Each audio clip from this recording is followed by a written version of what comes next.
8절에 있는 말씀입니다. 사도행전 1장 8절에 있는 말씀. 사도행전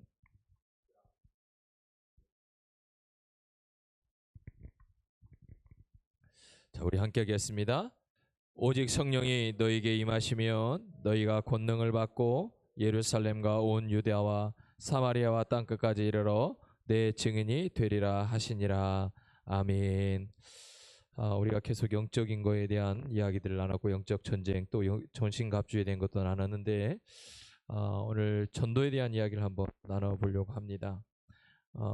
우리는 전도에 대해서 많은 오해를 가지고 있기도 하고 또 어렵다고 생각하기도 합니다. 근데 주님은 우리에게 전도에 대한 이야기를 하시면서 오늘 본문의 말씀을 분명히 이야기하고 있는데요. 우리가 어떤 사람은 전도에 대해서 뭐 내가 뭐 그런 사명이 있나?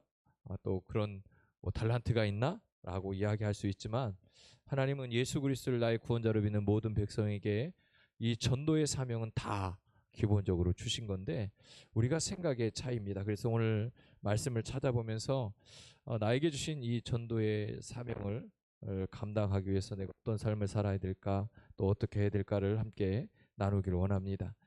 오늘 본문이 이렇게 말씀합니다. 오직 성령이 너희에게 임하시면, 그러니까 우리에게 필요한 것은 성령 받는 거예요. 할렐루야. 성령 받아야 돼요. 이 뜨거운 열기보다 더 뜨거운 성령을 우리 안에 임하기를 주의 축복합니다.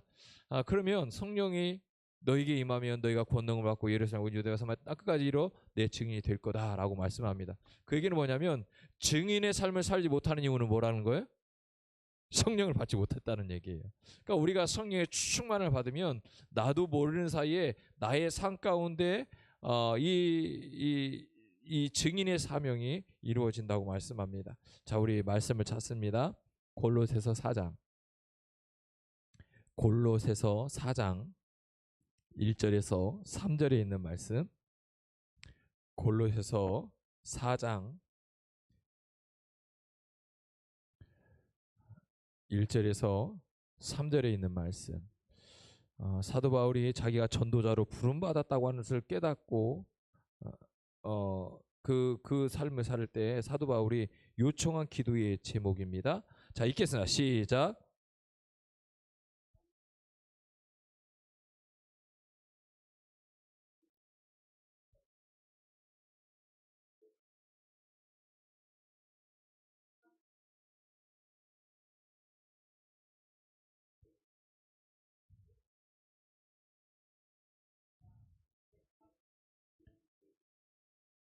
할렐루야. 그러니까 우리에게 사도 바울의 기도 제목이 뭐냐면 하나님 나에게 전도의 문을 열어 주옵소서. 그러니까 우리에게 기도해야 될 기도의 제목이 뭐냐면 전도의 문을 열어달라고 기도해야 된다는 겁니다. 근데 이 전도의 문이 열릴 때 성령이 임하셔서 성령이 우리의 문을 열어주시고 그 문을 열어주셔서 우리로 하여금 증인의 삶을 살아갈 수 있도록 인도해 주신다는 겁니다. 그래서 사도 바울은 오늘 골로새서에서 그 많은 성도들에게 이렇게 기도하라는 겁니다. 전도의 문을 열어달라. 이것을 가지고 기도하라고 하는 겁니다.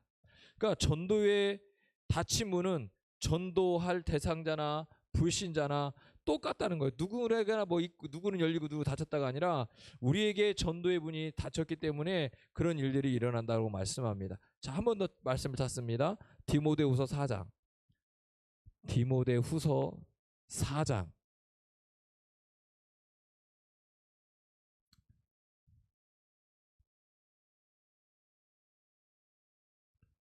오늘 바울이 전도가 어렵다고 느껴진다면 전도자 역시 마음의 문이 닫혀 있다라고 하는 것을 이야기하면서 이 사도 바울이 어느 정도 심각하게 전도에 대해서 명령하고 있는지 4장 1절에서 5절 자 읽겠습니다. 시작.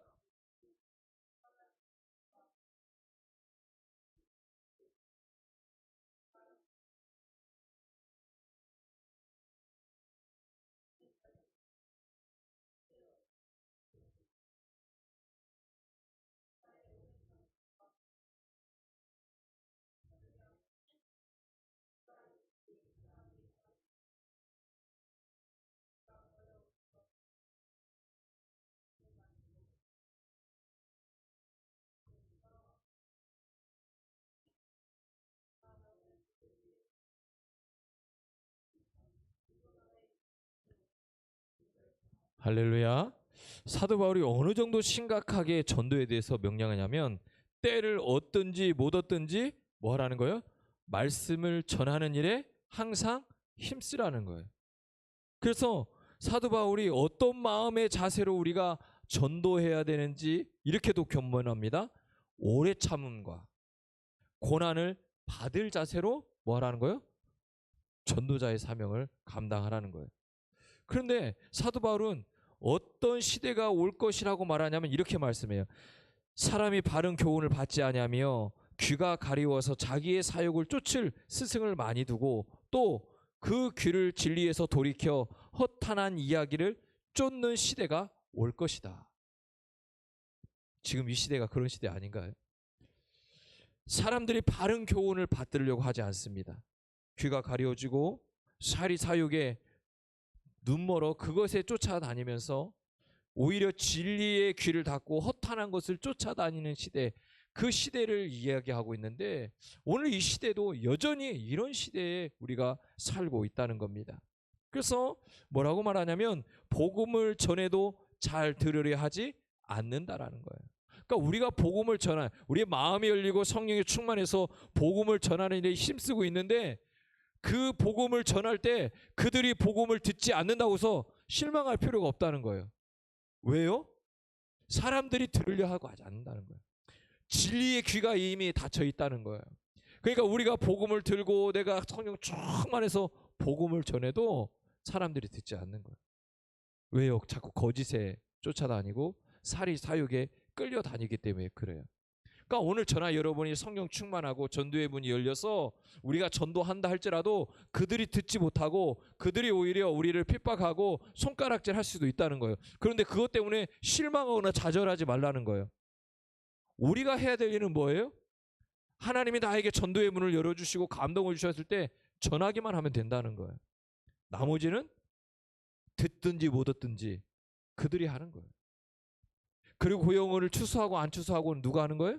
하나님이 하는 거예요. 그러니까 바울이 우리에게 그 이야기를 하는 거예요. 이 시대가 바로 그렇다는 거예요. 우리가 전도에 대한 이야기, 이런 이야기가 맞을지 모르겠어요. 제가 이제 대학원 재수를 하고 있었어요. 대학원 재수를 할 때 제가 공부를 하면서 지금 군산 제일교회 목사님이 저하고 동기신데 거기는 감리교 목사님이시고 저는 장로교 전도사고 그러니까 이제 그분은 이제 감리교회 가신 거고 저는 이제 장로교회 신학대학원을 가려고 공부하고 있을 때 그분이 오셨어요. 오셔서 저에게 밥을 사주면서 그 이야기를 했어요. 저는 그 이야기가 지금도 떠나지 않고 그 이야기가 여전히 저에게 충격인데 이 목사님이 저에게 이렇게 이야기하셨어요. 최 전사 언제까지 공부할 거야? 최 전사가 공부하다가 시간이 흘러가면 하나님께서 최 전사를 통해서 만나서 영혼 구원되고 그 영혼이 하나님이 만나게 하셔서 천국 가게 하려고 준비된 영혼들이 있을 건데 공부만 하다가 그 영혼을 만나지 못했는데 그 영혼이 최전사를 만나지 못해서 예수 믿지 못하고 죽으면 그거를 누가 책임질 거야? 이 이야기를 저한테 한마디 하시고 훅 가셨어요. 그때 제가 그 말에 충격을 받지 않았으면 여기 저희를 못 봤을 수도 있습니다. 제가 장로교회 가 있을 수도 있는데 그 말에 충격을 받고 제가 그러면 제가 제 실력으로 제일 빨리 갈 수 있는 곳이 어딜까 찾은 게 감리교회. 그래서 감리교회 와서 제가 하고 이렇게 감리교 목사가 돼 있습니다. 그런데 저와 비슷한 상황에 있는 전도사들이 몇 있었어요. 그래서 거기도 여전히 장로교 준비하고 있는 그런 후배들이었는데 그 후배한테 가서 똑같은 얘기를 했어요. 나는 이렇게 충격을 받았다. 어떻게 할 거냐. 그래서 우리 그 장로교 후배 목사님들이 지금 감리교 와서 목회하고 있는 분들이 솔찬이 됩니다. 목회들을 다 잘하고 있어요. 하나님이 우리에게 일하실 때는 내 생각과 내 상황을 뛰어넘습니다. 저도 감리교에 와서 감리교 목회자가 돼서 이 사역을, 하나님의 사역을, 목회자의 사역을 감당할 거라고 상상조차 못했습니다. 대학교를 졸업하고 나서도. 그런데 하나님은 우리가 생각하지 못한 일을 하시고 그 길들을 만들어 주셔서 가게 하셔요. 그것을 통해서 우리가 복음을 전하게 하시고 믿지 않는 영혼들을 구원하게 하신단 말이에요. 제가 아니었어도 하나님은 그 영혼을 구원했겠죠. 그러나 하나님은 저에게 하시고 싶은 말들이 분명히 있었다는 거죠. 오늘 저나 여러분에게도 하나님은 우리의 삶 가운데 내가 생각지도 못한 일들을 이루셔서 나로 하여금 증인의 삶을 살아갈 수 있도록 만들어 주신다는 거예요.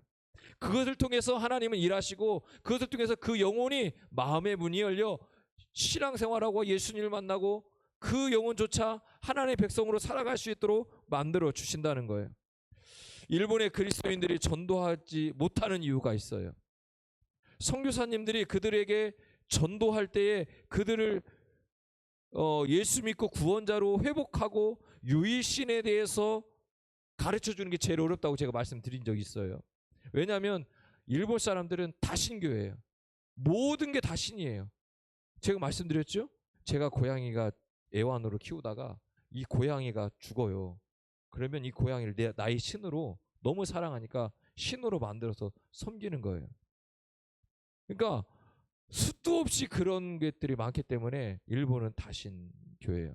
그러니까 이 일본어를 제가 잘 못하는데 일본의 단어 중에는 유일신이라고 하는 단어를 표현할 수 있는 단어가 없대요. 그래서 우리가 일본 오키나와 이꼬이 교회 서원영 선교사님 우리가 선교하고 있는데 그 선교사님이 그 얘기를 하시는 거예요.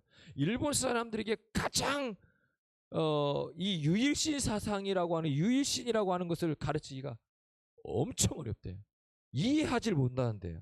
수도 없이 많은 신이 딱 하나밖에 없다고 하는 것을 이야기할 수도 없고 단어를 표현할 수도 없는데 이거를 그들에게 이해시키고 그걸 통해서 신앙생활할 수 있도록 만들어주는 게 어렵대요. 그런데 더 큰 문제는 이 일본 그리스도인들이 일본 사람 그렇게 올리면 안 돼. 아예 온도를 낮추든지 바람 세기를 낮추세요. 그렇게 올리면 열받아. 바람 세기를 약하게 하세요. 그 그리스도인들이 그들에게 복음을 전하지 못하는 이유가 그 성도로서 일본 사람들이 가지고 있는 또 다른 의식 때문에 그렇다요. 그 의식이 뭐냐면 남에게 패 끼치는 일을 그들은 싫어해요. 그래서 복음을 전하고 예수님을 믿게 하는 게 그에게 폐를 끼친다고 생각하는 의식이 일본 사람들에게 있기 때문에 일본 사람들이 일본 사람들을 전도하는데 안 되는 거예요. 그래서 전도할 수 없는 거예요. 왜요? 내가 예수 믿고 구원받으세요. 하나님이 유일한 구원자입니다. 라고 복음 전하는 게 그들의 생각 속에는 폐를 끼친다라고 생각하고 있는 거예요. 그래서 일본 그리스도인들이 일본 사람들에게 복음을 전하는 게 쉽지가 않대요. 자기 스스로도 그 생각이 너무너무 많이 깊이 박혀 있는 거예요. 사실 역사적인 이 흐름에 보면 사실 우리나라보다 복음이 어디에 먼저 들어왔어요? 일본이 먼저 들어왔어요. 일본을 통해서 우리에게 복음이 사실은 들어온 시기잖아요. 근데 오히려 일본은 그렇지 않잖아요. 그게 가지고 있는 그들이 가지고 있는 생각과 사상들이 그렇다는 거예요. 전도라고 하는 것은 성도가 누려야 될 구원의 축복입니다. 그런데 하나님 우리에게 이렇게 말씀하고 있어요. 오늘 이렇게 말씀하죠. 오직 성령이 너희에게 임하시면 너희가 권능을 받고 예루살렘과 유대와 사마리아와 땅끝까지 이르러 내 증인이 될 것이다. 그러니까 주님은 우리에게 뭐라고 말씀해? 전도하라 이렇게 말씀한 게 아니라 증인해라 이렇게 말씀하고 있는 거예요. 그 말씀은 전도는 내 삶이 변화되고 내 안에 계신 나를 통해 역사하시는 성령의 역사가 내 안에 오므로 말미암아 내 삶이 변화되고 내 삶이 바뀌고 내 삶이 하나님이 원하시는 거룩한 삶으로 살아가다 보면 내가 나도 모르게 내 삶을 통해서 증인의 삶을 살아가게 된다는 거예요. 그러니까 주님은 우리에게 전도하라가 아니라 뭐 하라고요? 증인이 되라는 거예요. 그러니까 증인은 뭐라고요? 내 삶에 변화가 일어나야 돼. 그러니까 내 삶에 변화가 일어나기 위해서 필요한 게 뭐죠? 체험이에요, 체험. 예수님이 나의 구원자라고 하는 하나님의 은혜와 능력을 체험해야 돼요. 하나님의 살아계심을 내가 체험해야 돼요. 오늘 내가 그 하나님의 사랑과 하나님의 은혜를 체험하지 못하면 내일 잃어버려 안 된다는 거예요. 그러니까 매일매일 우리에게 주시는 하나님의 은혜가 체험되고 경험돼야 내가 매일 삶 속에서 증인의 삶을 살아가는 거예요. 그 증인의 삶을 살아가지 못하면 우리가 쉽지가 않아요. 제가 개척한 교회에 오신 권사님이 있어요. 그 권사님이 순복음 교회 권사님이시고 그분은 광주에서 신앙생활을 하고 있었고 광주에서 하는데 익산에 이제 직장이 익산이기 때문에 월요일 날 왔다가 금요일 날 이렇게 가시는 거예요. 그러니까 이분이 처음에는 그런지 몰랐는데 이제 그렇게 오시다가 수요일 날 오셔서 수요일 날 몇 번 오시니까 이제 여쭤보니까 그렇더라고요. 그런데 어느 날 전화가 왔어요. 이분이 전화가 와서 저에게 목사님 찾아뵙시라고 해서 왔단 말이에요. 이분이 오셔서 뭐 말씀하냐면 목사님 제가 기도하면서 꿈을 꿨는데 제가 직장을 향해 가다가 그죠? 금을 주었다는 거예요. 금을 주었는데 첫 마음에 이거를 하나님 어떻게 드려야 되나요? 주은 금을. 그런데 하나님께서 이제 우리 교회에서 이제 새벽 수요일 날만 시켰는데 우리 교회에 드리라고 하는 마음이 들어서 온 거예요. 그래서 오셨는데 그 봉투를 이제 들고 왔죠. 들고 오셔서 이분이 이렇게 얘기하셔요. 목사님 이러이러해서 이랬는데 혹시 이 교회에 필요한 게 있나요? 제가 늘 저는 하나님께서 은혜 주셔서 늘 기도하면 웬만하면 다 채워주셨는데 그때 프로젝트를 안 채워주셨어요. 예, 프로젝트가 그때만 해도 뭐 한 3천 안씩 좀 더 되는 거 요런 거 하려면 한 300만 원이 좀 넘어가야 됐는데 그걸 안 채워주셔서 오랫동안 기도하고 있는데 그분이 이제 그때 오셔서 이제 하는 거예요. 그래서 내가 이제 그 말씀을 드렸어요. 근데 이제 봉투를 따오면서 그 꿈 얘기를 쭉 하면서 봉투를 갖고 오신 거예요. 그래서 이제 제가 너무너무 좋아서 이 봉투를 권사님 기도해드리고 가셨단 말이에요. 가시고 나서 이 봉투를 가지고 이제 제단에 올라와서 기도를 하는데 기도가 안 나와요. 기도가 나오지 않는 거예요. 그래서 의도치 않은 철야를 하게 된 거예요. 왜냐면 기도가 안 되니까. 근데 새벽쯤 돼서 하나님께서 저에게 이렇게 말씀하시는 거예요. 그거는 그분에게 필요하다는 거예요. 제가 아침에 전화를 드렸어요. 전화를 드려서 권사님 잠깐 직장 끝나고 오셔야 될 것 같아요. 오셨어요. 저는 봉투가 얼마가 들어있는지도 모릅니다. 그래서 제가 그 권사님에게 그 봉투를 드리면서 이렇게 말씀했습니다. 하나님께서 권사님의 마음은 이미 다 받으셨습니다. 그런데 하나님이 권사님에게 더 필요하다라고 말씀하시니 가지고 가십시오. 근데 이때 이 권사님이 이렇게 간증을 하는 겁니다. 목사님 사실은 제가 월급이 더블로 들어왔다는 거예요. 더블로. 그러니까 이제 거기 뭐 직장이 보면 저기 하고 하니까 뭘로 이렇게 전산으로 한 번에 딱 쏘는데 전산으로 한 번에 딱 쏘니까 가끔 더블로 들어오는 거예요. 그러니까 이거를 거기서 보냈는데 찾지를 못했대요. 지금은 뭐 찾겠지만 그걸 찾지 못한대요. 그러니까 이제 그 담당하시는 분은 이걸 물어내야 되는 거고 이분은 땡 잡은 거고 더블로 들어왔다는 거예요. 그런데 마음에 이거를 드려야 되는데 꿈을 꿨으니까 드려야 되는데 마음에 어떤 생각이 드냐면 핸드폰 값 이걸 다 드리고 나면 핸드폰 값을 내야 되는데 핸드폰 값이 해결을 할 수가 없는 거예요. 그래서 혼자 이런 마음이 들었대요. 아예 인출할 때 핸드폰 요금을 빼고 인출하면 그래서 드리면 되겠지라고 하고 왔는데 그때 뭐라고 하냐면 목사님 300만 원이 조금 못 됩니다. 왜요?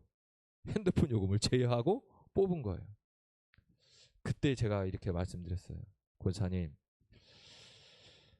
직장에 있는 분들이 권사님이 다 신앙생활하는 거 알죠? 안 돼요. 그러면 권사님 이거를 가지고 그대로 가셔서 뭐 사무총장이고 뭐 그분한테 드리십시오. 이러이러해서 월급이 들어왔습니다. 라고 드려야지 사람들이 모를 수도 있지만 야, 알게 되면 예수 믿는 사람은 다르구나 라고 이야기하고 그들이 차후에 예수를 믿을 수 있습니다. 그런데 그걸 하지 않았을 때 사람들이 예수 믿는 걸 아는데 그걸 알고 나면 뭐 예수 믿는 사람도 똑같네. 그런 그분들은 예수를 믿지 않습니다. 그러니 그를 가지고 가서 돌려주고 그 사정을 얘기하십시오. 근데 그 권사님 또 전화가 왔잖아요. 밥 사준다고. 예. 너무너무 사람들이 좋아하더라고요. 그래서 뭐라고 하냐면 야, 권사님 역시 예수 믿는 사람 다르군요. 예수 믿는 사람 다르군요. 라고 얘기했다는 거예요. 저는 그분들이 마음에 감동이 되는 순간 다 하나님 믿었다고 저는 믿습니다. 만약 그런 사건이 없었으면 잘못된 사건으로 이어지면 그 사람들은 예수 믿지 않습니다. 오늘 저나 여러분이 예수 믿을 때 우리의 삶의 증인이 되어야 합니다. 나중에 마지막까지 얘기해 드릴게요. 그분이 와서 프로젝트 했습니다. 온 가족이요 광주에서 익산으로 이사 왔습니다. 이사 와서 신앙생활하고 그랬습니다. 오늘 저나 여러분에게 하나님은 생각지도 못한 일들을 이루어 주십니다. 그것이 하나님이 원하시는 방법이면 나를 통해서 체험과 경험을 통해서 증인의 삶을 살아갈 수 있도록 만들어 주신다는 거예요.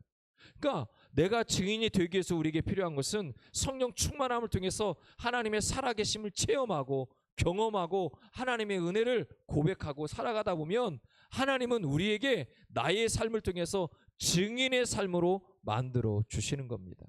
오늘 사도 바울이 우리에게 그렇게 말하는 겁니다. 얘들아, 때를 얻든지 못 얻든지 너희들이 복음을 전해야 되는데 그 복음을 전하기 위해서 우리에게 필요한 게 뭐냐?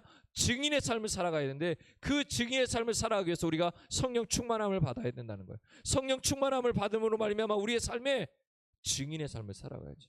내가 오늘 하루에 간증이 있어야 된다는 거예요.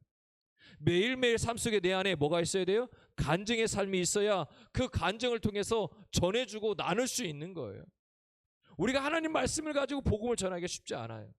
그러나 내가 체험한 예수님, 내가 만난 예수님을, 경험한 예수님을, 체험한 예수님을 전하기 어렵지 않잖아요. 오늘 저희의 모습이, 우리의 모습이 문제도 많고 어려움도 많고 우리의 상황 속에는 생각지도 못한 일들이 있을 때 기도하면서 해결된 문제들, 기도하면서 하나님이 만들어가는 그 사역들, 그것을 통해서 하나님은 우리에게 증인의 삶을 살아가라고 말씀하고 계십니다. 오늘 우리가 함께 기도하기를 원합니다. 하나님 우리에게 증인의 삶을 살아가라고 말씀합니다.